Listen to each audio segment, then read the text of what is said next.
اعوذ باللہ من الشیطان الرجیم بسم اللہ الرحمن الرحیم ان الذین یکفرون، بے شک وہ لوگ جو انکار کرتے ہیں، کفر کرتے ہیں، بآیات اللہ، اللہ کی آیتوں کے ساتھ، اور دوسرے نمبر پر وَيَقْتُلُونَ النَّبِيِّينَ، اور وہ قتل کرتے ہیں نبیوں کو بغیر حق، ناحق، اور تیسرے نمبر پر وَيَقْتُلُونَ الَّذِينَ، وہ قتل کرتے ہیں ان لوگوں کو يَأْمُرُونَ بِالْقِسْطِ مِنَ النَّاسِ، جو انصاف کا حکم دیتے ہیں لوگوں کو لوگوں میں سے، فَبَشِّرْهُمْ، اللہ کہتے ہیں ان کو خوشخبری سنا دو، بعذاب علیم، دردناک عذاب کی۔ اولئک الذین، یہی وہ لوگ ہیں کہ حبطت اعمالہم، ضائع ہو گئے، بیکار ہو گئے ان کے اعمال، فی الدنیا والآخرہ، دنیا میں بھی اور آخرت میں بھی، وما لہم من ناصرین، اور ان کے لیے کوئی مددگار نہیں ہوگا۔ الم تری، کیا آپ نے نہیں دیکھا، الی الذین، ان لوگوں کو، اوتو نصیبا من الکتاب، جن کو دیا گیا کچھ حصہ کتاب کا، یدعون الی کتاب اللہ، کہ ان کو پکارا جاتا ہے، ان کو بلایا جاتا ہے اللہ کی کتاب کی طرف، لیحکم بینہم، تاکہ اللہ یا کتاب ان کے درمیان فیصلہ کرے، ثم یتولی فریق منہم، پھر روگردانی کرتا ہے، پھر جاتا ہے ایک فریق ان میں سے، وہم معرضون، اس حال میں کہ وہ اعراض کرنے والے ہیں۔ اللہ کہتے ہیں ذالک، یہ سب کیوں وہ کرتے ہیں، اس کی وجہ کیا ہے، بِأَنَّهُمْ، یہ اس وجہ سے کرتے ہیں کہ اس کے پیچھے ان کا ایک من گھڑت عقیدہ ہے۔ وہ کیا عقیدہ ہے، ذالک بِأَنَّهُمْ، یہ سب کچھ بِأَنَّهُمْ، اس وجہ سے کرتے ہیں کہ قالوا، وہ کہتے ہیں، لن تمسنا النار، ہرگز نہیں چھوئے گی ہم کو آگ دوزخ کی، الا ایاما معدودات، مگر چند گنے چنے دن، وغرہم فی دینہم، اور دھوکہ دے دیا ہے ان کو ان کے دین میں، ما، ان من گھڑت باتوں نے، کانو یفترون، جن کو وہ افترا کرتے ہیں، جن کو وہ گھڑتے ہیں، اپنی طرف سے من گھڑت عقیدے بنا رکھے ہیں، تو ان من گھڑت عقیدوں نے ان کو جو ہے وہ دھوکے میں ڈال دیا۔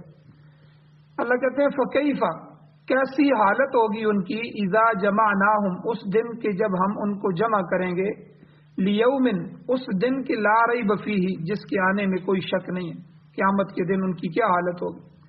ووفیت کل نفس، پورا پورا دیا جائے گا ہر نفس کو، ما کسبت، جو بھی اس نے کمایا، وہم لا یظلمون، اور وہ لوگ ظلم نہیں کیے جائیں گے۔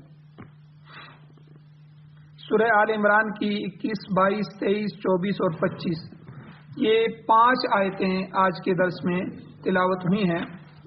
آپ نے ان کا ترجمہ بھی سماعت فرمایا۔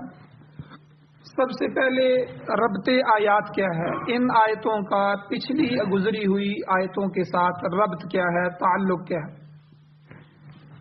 گزشتہ آیات میں اللہ تعالیٰ نے اہل کتاب کی ہٹ درمی کا ذکر کیا کہ اہل کتاب نے دین میں اختلاف نہیں کیا مگر علم آ جانے کے بعد۔ ایک تو بندے کو علم نہیں ہے، پھر وہ اختلاف کرتا ہے، اس کی اختلاف میں پھر تھوڑا سا وزن ہوتا ہے کہ بھئی جاہل آدمی ہے، اس کو پتہ ہی نہیں ہے، چلو یار کوئی نہیں، اگر یہ ایسی باتیں کر رہا ہے تو ہم سمجھائیں گے۔ ایک آدمی کو پتہ بھی ہو، علم بھی ہو اور ساری چیز معلوم بھی ہو، اس کے بعد بھی اس میں اختلاف کرے تو یہ بڑی شدت والا اختلاف۔ اللہ نے کہا کہ اہل کتاب نے جو دین سے اختلاف کیا، جو حضور سے اختلاف کیا، حضور کے جو ہے منکر ہو گئے، حالانکہ حضور کے انتظار تھے، منتظر تھے کہ آخری نبی آخر الزمان ابھی آنے والا ہے اور ہم اس پر ایمان لائیں گے، تو اب اس سب کے باوجود انہوں نے انکار کیوں کر دیا؟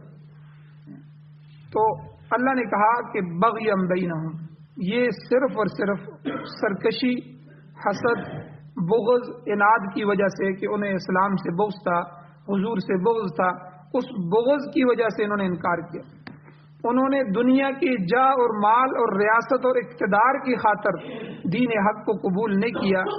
نیز پیچھے یہ بھی بیان ہوا کہ جو کوئی اللہ تعالیٰ کی آیات کا انکار کرے گا وہ اللہ کی گرفت سے بچ نہیں سکتا۔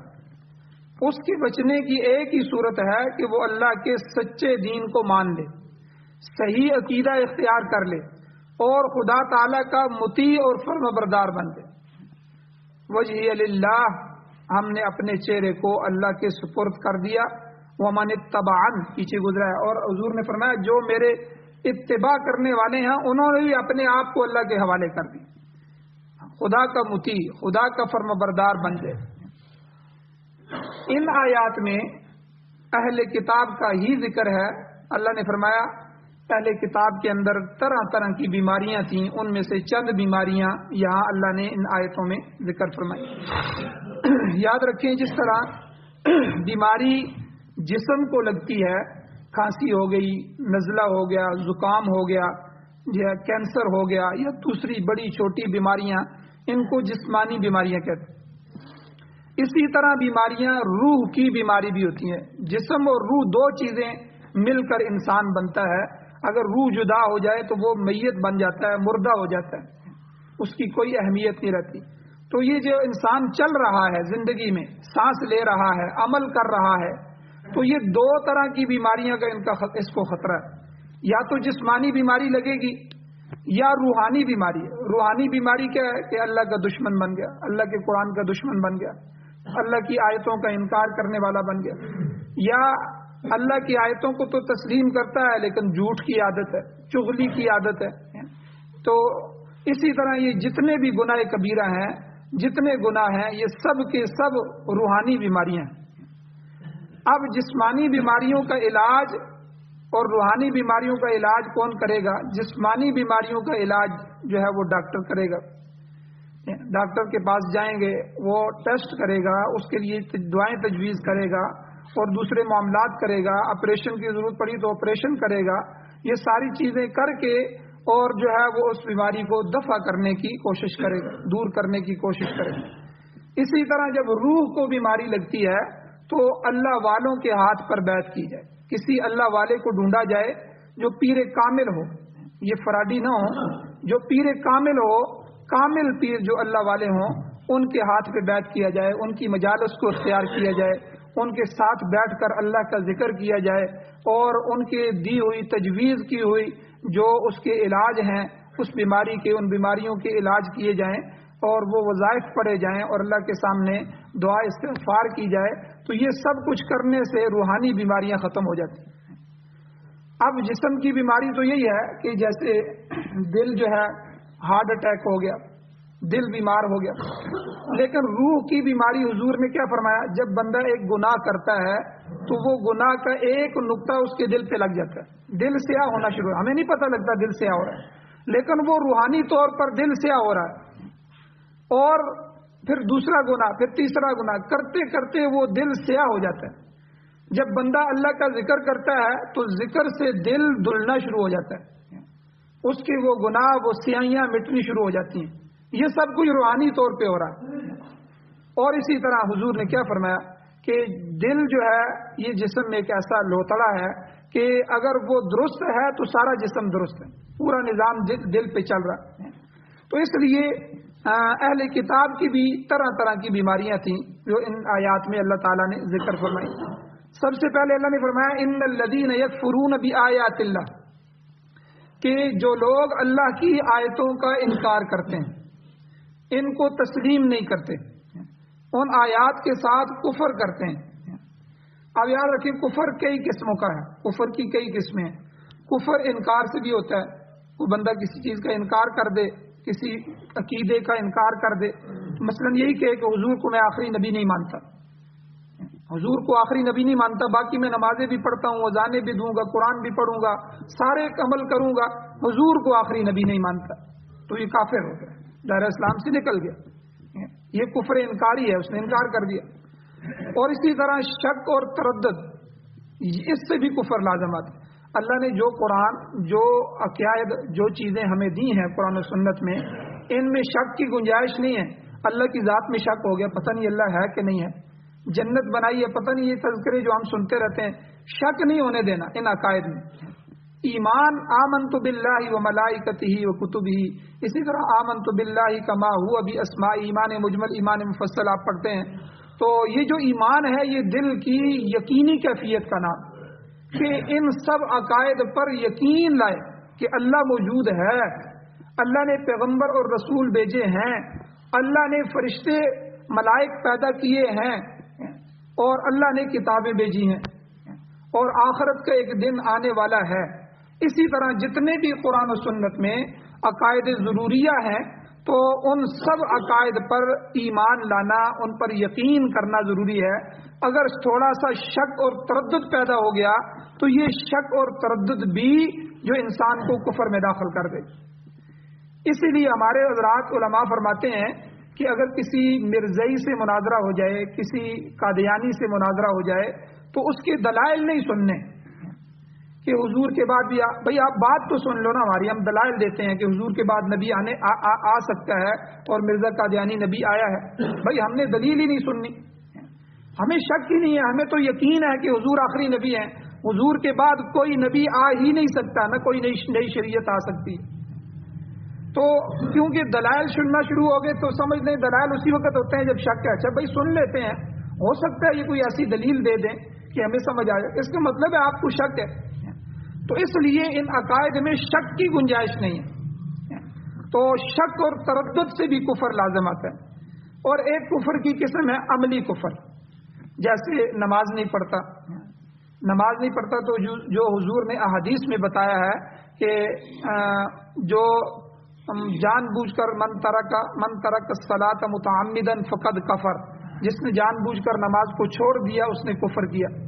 یہ جو کفر حضور نے بتایا علماء کہتے ہیں یہ کفر عملی کفر ہے، اس کو کفر عملی کہتے ہیں، یعنی یہ کافر تو نہیں ہوا لیکن اس کا عمل کافر والا ہے۔ یہ تو کافر نے کرتا ہے کہ وہ جان بوجھ کے اللہ کے حکم نہیں مانتا، نماز نہیں پڑھتا، تو مسلمان ہو کے بھی نماز نہیں پڑھتا، جان بوجھ کے چھوڑ رہا ہے، اس کا مطلب ہے تو عملی کفر کے اندر آ گیا۔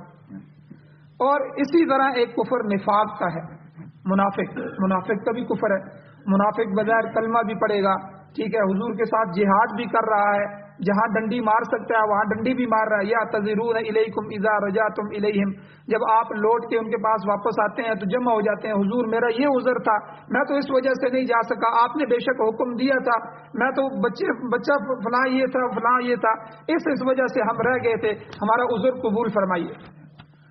اور اسی طرح جو ہے اسلام کے خلاف کافروں کی مجلس میں بیٹھ کے سازشیں کرنا، ان کے ساتھ مل جل کے بیٹھنا، ٹھیک ہے، یہ سب کچھ جو ہے نفاق ہے، یہ حضور کے زمانے میں ہوا، تو اس لیے قرآن مجید نے سورہ منافقون ہے، اور اس کے علاوہ پورے قرآن مجید میں بہت سی آیات منافقین کے بارے میں نازل ہوئی ہیں، تو اس کو کفر نفاق کہتے ہیں کہ منہ سے اسلام ہے، چہرے سے اسلام ہے۔ اب وہ جتنے بھی منافق تھے ان کی داڑیاں تھیں، ان کی پگڑیاں تھیں، حضور کے پیچھے نماز پڑھتے تھے، حضور کے ساتھ جو ہے جہاد میں بھی شریک ہو جاتے تھے، زکوٰۃ کا حکم ہوا تو زکوٰۃ بھی دیتے تھے، ٹھیک ہے، سب کچھ کرتے تھے، لیکن اندر کفر تھا، اندر جو ہے وہ کفر تھا، جہاں موقع ملتا وہاں اسلام کی شان میں گستاخی کرنے میں بھی دیر نہیں لگاتے تھے، اور جہاں موقع ملتا حضور کے قتل میں بھی سازشوں کے اندر شریک ہوئے کہ ان کو قتل کیا جائے، نعوذ باللہ من ذالک۔ تو یہ کفر نفاق ہے۔ مگر ان سب کفر کی قسموں میں سے سب سے بڑا کفر اللہ کی آیات کا اور اس کے احکام کا انکار کرنا ہے، ان کو تسلیم نہ کرنا ہے۔ احکام الہی کا منکر مکمل کافر ہو جاتا ہے، میں اللہ کی اس کتاب کی اس آیت کو نہیں مانتا، ایک آیت کا انکار کرنے سے بندہ کافر ہو جائے۔ اب یہ نہیں دیکھا جائے گا کہ وہ نماز بھی پڑھ رہا ہے، وہ حج بھی کر رہا ہے، وہ کلمہ بھی پڑھ رہا ہے، ٹھیک ہے، یہ کفر انکار ہی نہیں آ گیا، ٹھیک ہے، اس نے اللہ کی ایک آیت کا انکار کر دی۔ تو سب سے بڑا کفر اللہ کی آیات کا، اللہ کے احکام کا تسلیم نہ کرنا۔ تو یہ کفر والی بیماری جو مشرکین مکہ میں تھی، اس کے بعد اہل کتاب کے اندر بھی موجود تھی، یہود و نصارہ کے اندر بھی موجود تھی۔ تو حالانکہ وہ حضور کو پہچانتے تھے، جس طرح پچھلے درس میں گزرا ہے کہ وہ الذین یعرفونہ کما یعرفون ابناءہم، قرآن کہتا ہے وہ اس طرح پہچانتے تھے کہ جس طرح اپنی اولادوں کو پہچانتے ہیں، اپنے بیٹوں کو پہچانتے ہیں، بیٹوں کے پہچاننے میں بندہ بھول نہیں کر سکتا، اس طرح حضور کو پہچانتے تھے، کیونکہ حضور کی نشانیاں تورات اور انجیل میں لکھی ہوئی تھی۔ اب انہوں نے ساری نشانیاں مٹا دی، ٹھیک ہے، ان میں تحریف کی، بلکہ جتنی بھی ان کی آیات تھی، احکام تھے، ان کتابوں میں تحریف کی، لیکن نشانیاں نہیں مٹائیں۔ وجہ یہ تھی کہ عیسائی بھی انتظار کر رہے تھے کہ نبی آخر الزمان آنے والے ہیں، ہم ان پر ایمان لائیں گے۔ یہودی بھی انتظار کر رہے تھے کہ ہم ان پر ایمان لانے والے ہیں۔ اس لیے جو نشانیاں حضور کے حلیے کی بتائی گئی تھی، حضور اس طرح چلیں گے، حضور کی چال ایسی ہوگی، حضور کی جو ہے کندھے مبارک سے فاصلہ اتنا ہوگا، حضور کے بال ایسے ہوں گے، حضور کی آنکھیں ایسی ہوں گی، حضور کی ناک ایسی ہوگی، حضور علیہ الصلوۃ والسلام کی جو جسمانی نشانیاں اور جو ہے حضور کی جماعت کی جو نشانیاں ان کی تورات اور انجیل میں لکھی ہوئی تھیں، تو یہ سب کے سب انہوں نے صحیح چھوڑی تھی باقی، کیونکہ وہ اس انتظار میں تھے کہ ایسی نشانیوں والا نبی آنے والا ہے، ہم ان نشانیوں سے اس کو پہچانیں گے۔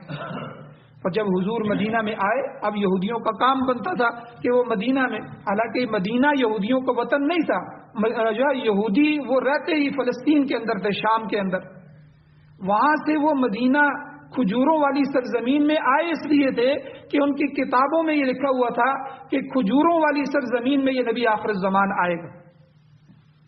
اب ان کے ابا و اجداد جو ہے وہ سینکڑوں سال پہلے آ گئے تھے کہ ہم نہیں صحیح تو ہماری اولادیں آگے آئیں گی، کسی نہ کسی وقت تو نبی آخر الزمان آئے گا، تو ہم سب سے پہلے ایمان لائیں۔ اور جب حضور آئے اور حضور کی ساری نشانیاں پہچان لی، سب کچھ کر لیا، تو ان کا کام تھا، ان کا حق بنتا تھا کہ وہ حضور کا انکار نہ کرتے بلکہ حضور پر ایمان لاتے، لیکن بغیم بینہم، آپس میں حسد، ضد، بغض اور عناد کی وجہ سے انہوں نے حضور علیہ السلام کا انکار کیا، اللہ کی آیات کا انکار کیا۔ تو یہ ایک بیماری اللہ نے اس آیت کے پہلے حصے میں ذکر کیا۔ لیکن دوسری بیماری جو اہل کتاب کی تھی وہ اس بیماری سے بھی خطرناک تھی۔ چلو اللہ کی آیتوں کا انکار کر دیا تو ٹھیک ہے، ختم ہوگی بات، لیکن دوسری بیماری کیا تھی؟ وَيَقْتُلُونَ النَّبِيِّينَ بِغَيْرِ حَقٍّ، اللہ کے نبیوں کو قتل کر رہے ہیں، اللہ کے نبیوں کو ناحق قتل کرتے تھے۔ حضور علیہ الصلوۃ والسلام کے زمانے کے یہود و نصارہ کو یہ باور کرایا جا رہا ہے، یہ بتایا جا رہا ہے کہ تکفیر آیات اللہ، اللہ کی آیتوں کی تکفیر اور قتل انبیاء کی بیماری یہ انہیں اپنے آباء و اجداد سے ورثے میں ملی ہے۔ یہ ایسے نہیں کر رہے بلکہ ان کے آباء و اجداد نے بھی ایسے کیا۔ جس طرح انہوں نے انبیاء کو ناحق قتل کیا، حضور علیہ السلام کے زمانے کے اہل کتاب بھی اسی روش پر چل رہے ہیں۔ حضرت ابو عبیدہ ابن جراح رضی اللہ تعالیٰ عنہ کی روایت موجود ہے کہ حضور خاتم النبیین صلی اللہ علیہ وسلم سے دریافت کیا گیا، پوچھا گیا کہ حضور قیامت کے دن سب سے بڑا مجرم کون ہوگا؟ سب سے بڑا مجرم؟ آپ علیہ الصلوۃ والسلام نے ارشاد فرمایا سب سے بڑا مجرم وہ ہوگا من قتل نبیا، جس نے اللہ کے نبی کو قتل کیا، او قتلہ نبی، یا بڑا مجرم وہ ہوگا جسے اللہ کا نبی قتل کر دے۔ یعنی کیا مطلب کہ نبی تو معصوم ہوتے ہیں، لوگوں کے خیر خواہ ہوتے ہیں، نبی انبیاء لوگوں کے ہمدرد ہوتے ہیں، لہذا ایسی ہستی کو قتل کرنا بلا شبہ بہت بڑا جرم۔ اور دوسری بات یہ ہے کہ اللہ کا نبی کسی کو ناحق قتل نہیں کرتا، جس کو نبی قتل کر دے وہ بھی یقیناً بہت بڑا مجرم ہوگا، اس میں شک کی کوئی گنجائش نہیں ہے۔ غرض کہ نبی کا قاتل ہو یا نبی کا مقتول ہو، دونوں بڑے مجرموں میں شمار ہوتے ہیں۔ قتل ناحق اس قدر بری چیز ہے، عام مومن کو قتل کرنا، عام مسلمان کو قتل کرنا، حضور نے کیا فرمایا؟ حضور نے فرمایا ایمان والے کو قتل کرنا کعبے کو گرانے سے بڑا برا ہے۔ ایک آدمی کعبے کو جا کر ڈھا دیتا ہے، بیت اللہ کو جا کر گرا دیتا ہے، کتنی بڑی توہین ہے، لیکن اس کے مقابلے میں ایک بندہ کسی مسلمان مومن آدمی کو قتل کرتا ہے، اللہ کے ہاں یہ جرم اس کا اس جرم سے زیادہ ہے، اتنا بڑا جرم ہے قتل ناحق۔ پھر نبی کو قتل کرنا یا نبی کے ہاتھوں قتل ہو جانا، یہ کتنا بڑا مجرم ہوگا۔ تو بہرحال بعض روایاتوں میں آتا ہے، بعض حدیثوں میں آتا ہے کہ نبی کریم صلی اللہ علیہ وسلم نے فرمایا کہ بنی اسرائیل نے صرف ایک دن میں اللہ کے 43 نبیوں کو قتل کیا، 43 نبیوں کو ایک دن میں قتل کیا۔ وجہ کیا تھی؟ وہ لوگوں کو اچھی باتیں بتاتے تھے، برائی سے روکتے تھے، امر بالمعروف و نہی عن المنکر کرتے تھے، مگر وہ لوگ مشتعل ہو کر غصے میں آ کر انبیاء کو قتل کر دیتے تھے۔ انبیاء کے قتل کے بعد کچھ نیک لوگ آئے جو نبی تو نہیں تھے لیکن ان کے مجلس والے تھے، ان کے ماننے والے تھے، نیک لوگ، انہوں نے بھی امر بالمعروف نہی عن المنکر کا کام شروع کر دی، لوگوں کو تان ملامت کی کہ تم نے اللہ کے نبیوں کو قتل کر دیا، یہ تم نے کیا کیا؟ وہ تمہیں اچھی باتیں بتاتے ہیں، برائیوں سے روکتے ہیں، تم اس کے بدلے میں ان کو قتل کرتے ہو۔ نتیجہ کیا ہوا کہ ان بدبختوں نے اسی دن پچھلے پہر میں 112 آتا ہے، بعض روایتوں میں 170 آتا ہے، نیک لوگوں کو بھی قتل کیا، 43 نبیوں کو قتل کیا، اور نیک لوگ جب آگے سمجھانے کے لیے آئے تو 112 یا 170 اسی ایک دن میں پچھلے حصے میں، دن کے پہلے حصے میں نبیوں کو قتل کیا، دن کے دوسرے حصے میں ان نیک لوگوں کو بھی قتل کیا۔ یہ ان کا ایک دن کا کارنامہ تھا۔ اسی چیز کی طرف اللہ پاک نے اشارہ فرمایا اس آیت میں کہ جو کفر کرتے ہیں اور اللہ کے نبیوں کو ناحق قتل کرتے ہیں، اور وَيَقْتُلُونَ الَّذِينَ يَأْمُرُونَ بِالْقِسْطِ مِنَ النَّاسِ، ان لوگوں کو بھی قتل کرتے ہیں جو لوگوں کو انصاف کا حکم دیتے ہیں کہ انصاف کرو۔ قسط کا جو لفظ ہے یہ قرآن مجید میں متعدد مقامات پر آیا ہے، بہت سی جگہوں پہ آیا ہے۔ اس سے مراد عام طور پر انصاف لیا جاتا ہے، انصاف کرنا۔ جیسے ایک جگہ اللہ نے فرمایا قل، اے میرے نبی آپ فرمائیں ان کو، امر ربی بالقسط، میرے رب نے مجھے انصاف کا حکم دیا، انصاف کرو۔ اور سورہ رحمان کے اندر اللہ فرماتے ہیں وَأَقِيمُوا الْوَزْنَ بِالْقِسْطِ وَلَا تُخْسِرُوا الْمِيزَانَ، کہ یعنی کسی کے تول میں خرابی نہ کرو، ناپ تول میں انصاف قائم کرو، ترازو کے اندر انصاف قائم کرو۔ وجہ کیا ہے کہ انصاف کا قیام انسانیت کی بنیادی صفت ہے۔ اگر بندہ انصاف نہیں کرتا تو وہ انسان ہی نہیں رہتا، کیونکہ اگر آپ انصاف نہیں کریں گے تو معاشرہ ختم ہو جائے گا۔ اس کے ساتھ انصاف نہیں، اس کے ساتھ نہیں، جہاں کی عدالتیں انصاف نہ کر رہی ہوں تو پھر کیا ہوگا؟ قتل و غارت ہوگی۔ ایک بندے کے ساتھ بے انصافی ہو گئی، وہ غصے میں آ کے پھر اس کو قتل کرے گا کہ جج بک کیا ہے، اس نے غلط فیصلہ دے دیا۔ جہاں کی عدالتیں بے انصافی کو پروموٹ کریں، آگے لے کے آئیں، ٹھیک ہے، عدل وہاں ختم ہو جائے تو وہاں معاشرے کے اندر ظلم جو ہے، معاشرہ ظلم کا شکار ہو جائے۔ تو اس لیے انصاف کا قیام انسان کی بنیادی ضرورت ہے، بنیادی صفت ہے۔ پہلی آیت بھی گزر چکی ہے، اللہ نے پہلی آیت میں کیا فرمایا؟ قائما بالقسط، اللہ تعالیٰ خود بھی انصاف کرتا ہے، وَأُولُو الْعِلْمِ، اور دوسروں کو بھی، اہل علم بھی انصاف کرتے ہیں، اللہ ان کو بھی انصاف کا حکم دیتا ہے۔ بخاری شریف کی روایت میں آتا ہے کہ اللہ تعالیٰ نے فرمایا، حدیث قدسی ہے، اللہ ارشاد فرماتے ہیں انی حرمت ظلما علی نفسی، اے میرے بندو میں نے ظلم کو اپنے اوپر حرام کر دیا، میں کبھی ظلم نہیں کرتا، اللہ ظالم نہیں ہو سکتے۔ اور وجعلتہ بینکم حراما، اے بنی آدم تمہارے درمیان بھی ظلم حرام ہے۔ جب میں نے اپنے اوپر ظلم کو حرام قرار دیا کہ میں ظلم نہیں کروں گا، دنیا میں بھی نہیں کروں گا کسی کے ساتھ، اور آخرت میں بھی نہیں کروں گا، تو تمہارے لیے بھی میں نے حرام قرار دیا کہ تم بھی جو ہے فلا تظلموا، تم بھی ایک دوسرے پر ظلم نہ کرو۔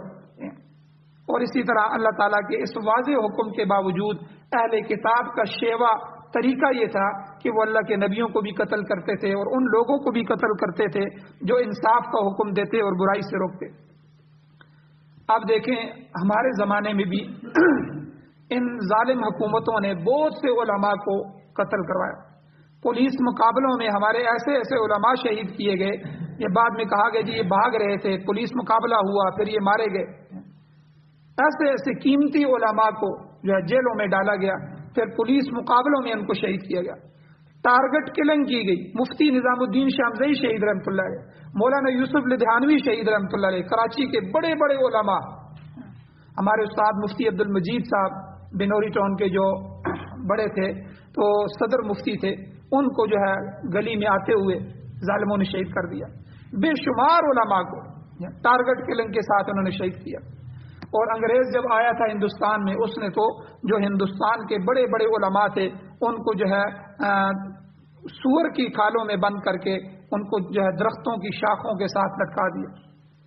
اور تاریخ کے اندر آتا ہے کہ دہلی ہے، دلی سے لے کر جو ہے کتنے 100 کلومیٹر تک جس درخت کے ساتھ گزرتے تھے کسی نہ کسی عالم کی لاش لٹکی ہوتی۔ اتنا ظلم کیا گیا اہل علم کے ساتھ۔ تو یہ صرف پہلی لوگوں کے حالات نہیں تھے کہ تو یہاں بھی یہی ہوا کہ حضور علیہ الصلوۃ والسلام کے زمانے میں بھی خیبر کے یہودیوں نے حضور کی دعوت کی، انہوں نے کہا کہ حضور ہم آپ کی دعوت کرتے ہیں، آپ آئیں. اب جب حضور علیہ الصلوۃ والسلام دعوت کو قبول فرماتے تھے، ان کو پتا تھا کہ اللہ کے نبی کی ایک عادت یہ ہے کہ دعوت قبول فرماتے ہیں. تو جب وہ چلے گئے تو حضور علیہ السلام کے کھانے میں زہر ملا دیے. کئی صحابی وہاں شہید ہو گئے، لیکن حضور علیہ السلام کو اللہ نے بچانا تھا. تو اس زہر کا اثر ایسا ہوا کہ جب حضور فوت ہونے لگے بعد میں جا کے، تو اس وقت بھی حضور فرما رہے ہیں کہ میں دیکھ رہا ہوں کہ اس زہر کا اثر اب بھی میرے اندر جاگ رہا ہے. تو اسی وجہ سے کئی علماء یہ کہتے ہیں کہ اللہ نے میدان جہاد کے اندر حضور کو شہادت نہیں دی، اس کی کئی حکمتیں مصلحتیں ہیں، لیکن یہ جو زہر دیا گیا تھا اور آخر میں زہر کا اثر جو جاگ گیا تھا، اسی وجہ سے حضور کو شہادت ملی، حضور شہید ہوئے. تو بہرحال دیکھیں یہ مدینہ کے یہودی ہیں، انہوں نے حضور کو زہر دیا، اللہ نے بچا دیا، لیکن یہ بھی وہی کر رہے ہیں، نبیوں کا قتل کر رہے ہیں. اسی طرح یہ تو خیبر کے یہودی تھے جنہوں نے یہ کیا، خیبر میں بلا کر حضور کی دعوت دی اور حضور کی دعوت میں کھانے میں زہر ملا دیا. جو مدینہ طیبہ شہر کے اندر رہنے والے بنو نذیر، بنو قینقاع جو ان کے قبیلے تھے بڑے، ان کی بستی میں انہوں نے سازش کی حضور کے خلاف کہ حضور کو بلائیں گے اور یہ فلاں مکان کے اوپر ہم پتھر رکھیں گے، بڑا پتھر، بڑی چٹان، اور ہم ادھر کھڑے ہو جائیں گے اور حضور جو ہے ادھر کھڑے ہوں گے. تو ہم اوپر سے ایک دفعہ یہ پتھر گرائیں گے اور نیچے جو ہے یہ دب کے مر جائیں گے. اتنی بڑی سازش مدینہ کے اندر حضور کے خلاف کی گئی. تو حضور جانے لگے تو اللہ کی طرف سے وحی آ گئی، اللہ نے بتلا دیا کہ یہ آپ کے خلاف سازش کی ہے. حضور وہاں سے فوراً نکل گئے. تو یعنی دیکھیں کہ یہ اہل کتاب کی یہ طریقے تھے، یہ روش تھے کہ انبیاء کو قتل کرتے تھے. تو اس لیے یہاں اللہ تعالیٰ نے فرمایا کہ اس آیت میں اہل کتاب کی یہ خصلت بیان فرمائی کہ وہ اللہ کے نبیوں کو اور حق و انصاف کے جو داعیان تھے، دعوت دینے والے، امر بالمعروف نہی عن المنکر کرنے والے، ان کو قتل کرتے تھے. قسط اور عادل یہ ہم الفاظ مانا ہے، دونوں ظلم کے برعکس مقابلے میں آتے ہیں. اللہ تعالیٰ نے قرآن پاک میں جگہ جگہ عدل کا حکم دیا ہے. اللہ فرماتے ہیں ان اللہ یأمر بالعدل والاحسان، اللہ تعالیٰ تمہیں عدل کا اور احسان کرنے کا حکم دیتے ہیں. دوسری جگہ اللہ نے فرمایا اعدلوا هو اقرب للتقوی، یعنی اللہ تعالیٰ تمہیں عدل اور احسان کا حکم دیتا ہے اور یہ عدل کرو جو کہ تقوی سے قریب تر ہے. یعنی جو تقوی کا حکم ہے عدل کا بھی وہی ہے، یہ تقوی کے قریب ہے. عدل اور قسط کا مفہوم بڑا وسیع ہے، اس میں عقیدہ بھی داخل ہے کہ تم عقیدے میں بھی عدل انصاف کرو، غلط عقیدوں میں نہ جاؤ، یعنی ایمان پر توحید پر قائم رہو. عدل کا لفظ کفر اور شرک کے الٹ بھی ہے، کفر نہ کرو، عدل کرو، یعنی ایمان لاؤ، اسلام پر آ جاؤ، جس کا مطلب یہ ہے کہ اپنے عقیدے کو بھی پاک رکھو، آپس میں بھی ایک دوسرے کی جان مال عزت آبرو کی حفاظت کرو، خیال رکھو. یہ سب قسط میں داخل ہے. اور آخری جملہ جو اللہ نے فرمایا اس آیت کا، فرمایا انبیاء کے قاتلوں اور حق و انصاف کے دشمنوں کے متعلق حکم یہ ہے فبشرہم بعذاب علیم، انہیں دردناک عذاب کی خوشخبری سنا دیجیے. اچھا، خوشخبری تو ہوتی ہے اچھی چیز کی، کسی کی اولاد پیدا ہوئی، بھئی آپ کے اللہ نے بچہ دیا، آپ کو مبارک ہو، یہ خوشخبری ہوتی ہے. کسی کا جو ہے اچھا کام ہو گیا، اس کو مبارک دینا، اس کی خوشخبری دینا. خوشخبری اچھے کام کی ہوتی ہے، برے کام کی خوشخبری نہیں ہوتی. جب آپ کسی کو برے کام کی خوشخبری دینا چاہتے ہیں، اس کا مطلب ہے کہ آپ اس کو چڑھانا چاہتے ہیں، آپ اس کو اور درد کے اندر لانا چاہتے ہیں، کیونکہ وہ پہلے ہی درد میں ہے، آپ اس کو اور درد میں تکلیف میں لانا چاہتے ہیں. تو جیسے کوئی کسی کا بچہ ایکسیڈنٹ ہو جائے، وہاں روڈ پہ مارا جائے، حادثہ ہو جائے، اور کوئی بندہ اس کا دشمن اس کو آ کے کہے بھائی تجھے بڑی بڑی مبارک ہو. بھائی کس کی مبارک دے رہے ہو؟ تیرا بچہ وہاں گاڑی کے نیچے کچلا گیا، مر گیا. اب اس کو کتنی تکلیف ہوگی. تو یہاں بھی اللہ نے فرمایا فبشرہم بعذاب علیم. یہ خوشخبری کا لفظ تحکم کے طور پہ آتا ہے کہ مقصد یہ ہے کہ ایسے لوگوں پر واضح کر دیے کہ تمہارا انجام دنیا میں بھی برا ہوگا، ایسے لوگ دنیا میں بھی گھاس پھوس کی طرح کاٹ دیے جاتے ہیں. ظالم سمجھتا ہے کہ وہ نسل بعد نسل دنیا میں قائم رہے گا، مگر اللہ تعالیٰ ان کو ہمیشہ کے لیے مٹا دیتا ہے. آپ دیکھیں یزید کا واقعہ آپ کے سامنے ہے. خاندان سادات کا مکمل خاتمہ کیا گیا. آپ دیکھیں کوئی نہیں چھوڑا گیا کربلا کے میدان میں. صرف ایک بچہ امام زین العابدین رحمۃ اللہ علیہ بچے تھے، بیمار ہونے کی وجہ سے وہ خیمے سے ان کو باہر ہی نہیں لایا گیا. خیمے میں وہ بچہ پڑا ہوا تھا، بیمار تھا. بیمار ہونے کی وجہ سے یہ ایک بچہ بچ گیا حضور کے خاندان کے اہل بیت کا. اب اللہ نے جو ہے اہل بیت کو دیکھیں، امام حسین رضی اللہ تعالیٰ عنہ کی نسل کو اللہ نے کس طرح چلایا۔ دنیا میں آج ہر جگہ سید موجود ہیں، حسینی موجود ہیں، سادات موجود ہیں۔ اس ایک بچے سے آگے پھر حضور کی ساری نسل چلی۔ لیکن اس کے مقابلے میں آپ دیکھیں یزید ہے، یزید کے 15 بیٹے تھے اور 5 بیٹیاں تھیں۔ امام ابن کثیر رحمۃ اللہ علیہ نے البدایہ والنہایہ میں لکھا ہے کہ ان میں سے ایک بھی زندہ نہیں رہا، آگے اس کی نسل نہیں چل سکی، اللہ نے سب کو موت دے دی، آگے اس کی آج یزید کی پوری دنیا میں کوئی نسل نہیں۔ امیر معاویہ رضی اللہ تعالیٰ عنہ اللہ کے نبی کے صحابی ہیں، سچے سچے صحابی ہیں، ہماری محبتیں ان کے ساتھ ہیں، ان کی جو نسل آگے چلی ہے ان کے دوسرے بیٹوں سے آگے چلی ہے۔ آج حضرت معاویہ رضی اللہ تعالیٰ عنہ کی نسل موجود ہے، ٹھیک ہے، آگے جو ان کے دوسرے بیٹے تھے ان سے بہت سی نسل چلی ہے، اللہ نے ان کو باقی رکھا ہے۔ لیکن یزید کے جو ہے 15 بیٹے اور 5 بیٹیاں ہونے کے باوجود اس کی آگے نسل نہیں چلی، اور حضرت حسین رضی اللہ عنہ کا ایک بیٹا چھوڑا گیا، باقی سارے حضرت علی رضی اللہ عنہ کے خاندان کو کاٹ دیا گیا، حضرت حسین کے دوسرے بھائیوں کو کاٹ دیا گیا، حضور جو ہے حضرت حسین کے جو مسلم بن عقیل تھے، حضرت عقیل جو حضور کے جو ہے حضرت علی کے بھائی تھے، ان کے خاندان کو کاٹ دیا گیا، جعفر جو تیسرے بھائی تھے، جعفر جو ہے ان کو جعفر ابن ابی طالب، تو یہ 3 بھائی تھے، علی، جعفر اور عقیل، ان تینوں کے بیٹوں کو کاٹ دیا گیا۔ یعنی وہاں ایک عجیب منظر تھا، صرف یہ ایک بچہ بچ گیا بیمار ہونے کی وجہ سے، امام زین العابدین، اور بہت بڑے عالم بنے، اللہ نے ان کی نسل سے پوری دنیا میں سادات کو پھیلا دیا۔ تو اس لیے ظالم یہ سمجھتا ہے کہ میں ظلم کر کے اپنی نسل کو بڑھا لوں گا، نہیں، اللہ اس کی نسلوں کو مٹا دیتے ہیں، اور جو انصاف کرنے والا ہے اللہ ان کی نسلوں کو باقی رکھتے ہیں۔ خود بائبل کے اندر لکھا ہوا ہے کہ اہل بابل حضرت ابراہیم علیہ السلام کو ختم کرنا چاہتے تھے، مگر اللہ تعالیٰ نے فرمایا، اے ابراہیم، لوگ تجھے مٹانا چاہتے ہیں، میں مگر تیری اولاد کو ریت کے ذرات سے بھی زیادہ پھیلاؤں۔ ظالم کچھ چاہتا ہے مگر اللہ کی مشیت کچھ اور ہوتی ہے۔ اب دیکھیں حضرت ابراہیم علیہ السلام کو اللہ نے بچایا، وہ تو آگ میں جلانا چاہتے تھے کہ یہاں سے باپ بھی دشمن ہے، معاشرہ بھی دشمن ہے کہ یہ ابراہیم کہاں سے نکل آیا، ہمارے خدا کو برا بلا کہنے والا، آگ میں ڈالو، ختم کرو، یہ بات یہیں ختم ہو جائے۔ لیکن اللہ نے کیا کہا، بائبل کے الفاظ ہیں، ان کی اپنی کتاب کے الفاظ ہیں، اللہ نے فرمایا، ابراہیم میں تجھے بچاؤں گا بھی اور تیری اولاد کو ریت کے ذرات سے بھی زیادہ پھیلاؤں گا پوری دنیا۔ پھر کیا ہوا، اللہ نے پھر بعد میں بچایا بھی، اور آگ سے بھی بچایا، بعد میں بھی بچایا۔ پھر حضرت اسماعیل علیہ السلام، اسحاق علیہ السلام اللہ نے بیٹے دیے، اسحاق علیہ السلام سے یعقوب علیہ السلام پیدا ہوئے، یعقوب علیہ السلام سے آگے یوسف علیہ السلام، اور پھر کرتے کرتے موسیٰ علیہ السلام، اور یہ سارے انبیاء جو ہے کم و بیش 4000 سے زیادہ انبیاء تو صرف حضرت ابراہیم علیہ السلام کی اولاد میں آئے، اور ہزاروں لاکھوں جو ہے کروڑوں لوگ جو آپ کی نسل میں آئے، جو اولیاء اللہ تھے حضرت ابراہیم علیہ السلام۔ تو اس لیے اللہ جل شانہ نے یہاں فرمایا، اولئک الذین حبطت اعمالهم، یہی وہ لوگ ہیں جن کے اعمال ضائع ہو گئے فی الدنیا والآخرہ، دنیا اور آخرت میں، کفر، شرک، ظلم اور عدوان کی وجہ سے ان کی نیکی ضائع ہو گئی، آخرت میں ان کو کوئی ثمرہ نہیں ملے گا، وما لهم من ناصرین، ان کو کوئی مددگار نہیں ہوگا۔ اللہ نے تنبیہ فرمائی، ایسے لوگ دنیا اور آخرت میں بے یار و مددگار رہ جائیں گے، اور کوئی ان کا پرسان حال نہیں ہوگا، کوئی ٹھکانہ نہیں ہوگا۔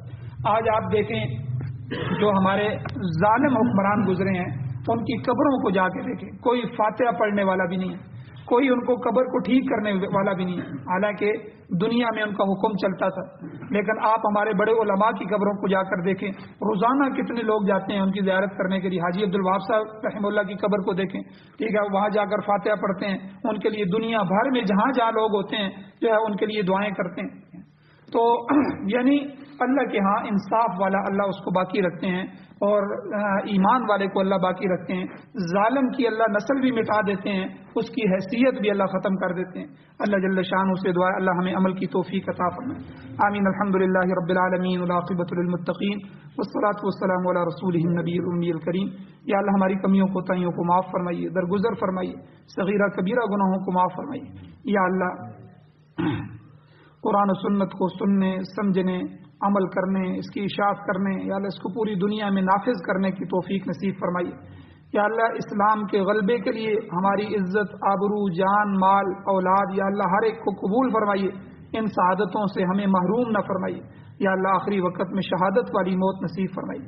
یا اللہ یہودیوں کی جو بیماریاں ہیں جو سورہ بقرہ میں بیمار ہوئی جو ہے یا شمار ہوئی ہیں یا اللہ بیان ہوئی ہیں، جو اس صورت میں بیان ہو رہی ہیں، یا اللہ وہ بیماریاں آج مسلمانوں میں بھی آ گئی ہیں، یا اللہ ہمیں اور ہماری نسلوں کو اور تمام امت مسلمہ کو ان بیماریوں سے محفوظ فرمائیے۔ یا اللہ قرآن و سنت کے نظام کا غلبہ نصیب فرمائیے، پوری دنیا کے باطل نظاموں کو ختم فرمائیے، اپنے نظام کو پوری دنیا میں یا اللہ غالب فرمائیے۔ یا اللہ جو مظلوم ہیں اور مقروض ہیں ان کی مدد نصرت فرمائیے، جو بیمار ہیں ان کو شفا عطا فرمائیے، جو ایمان کی حالت سے اس دنیا سے جا چکے ہیں یا اللہ ان سب کی بخشش فرمائیے۔ ہمارے ہاں یہ جو 2 فوتگیاں ہوئی ہیں، ایک ہمارے بھائی عبید الرحمان صاحب کی والدہ فوت ہوئی ہیں، ایک بھائی شکیل فوت ہوا ہے، یا اللہ ان دونوں کی مغفرت فرمائیے، جنت الفردوس نصیب فرمائیے۔ یا اللہ ہم سب کو بھی قبر حشر آخرت کی تیاری نصیب فرمائیے۔ صلی اللہ تعالی علی خیر خلقہ محمد و آلہ و اصحابہ اجمعین برحمتک یا ارحم الراحمین۔